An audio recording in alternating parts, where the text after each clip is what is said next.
So here's how to delete focus on the iPhone. So if you're new here, most definitely subscribe so you never miss anything important. So a few ways you can do this.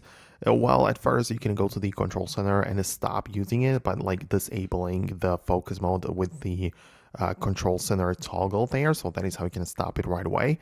But you can also open up the settings app and check out the focus mode section right there. And so many different focus types are going to be available to you.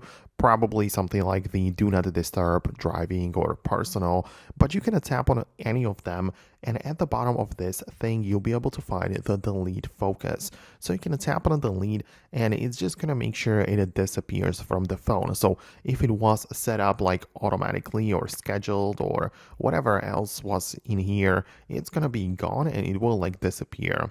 It's not going to be like gone for good, because you can always just come back to the main focus section, tap on the plus button and return it back.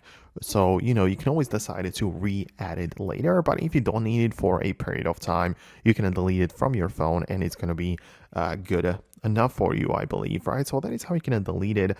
Of course, if you want to make sure that the focus mode doesn't get turned on, you don't have to just delete it. You can also make sure that the scheduling is not in place, because a lot of times it happens that you don't like that your phone is getting into the focus mode, but you don't even have to like delete the whole thing. You just want to make sure that the scheduling is not enabled.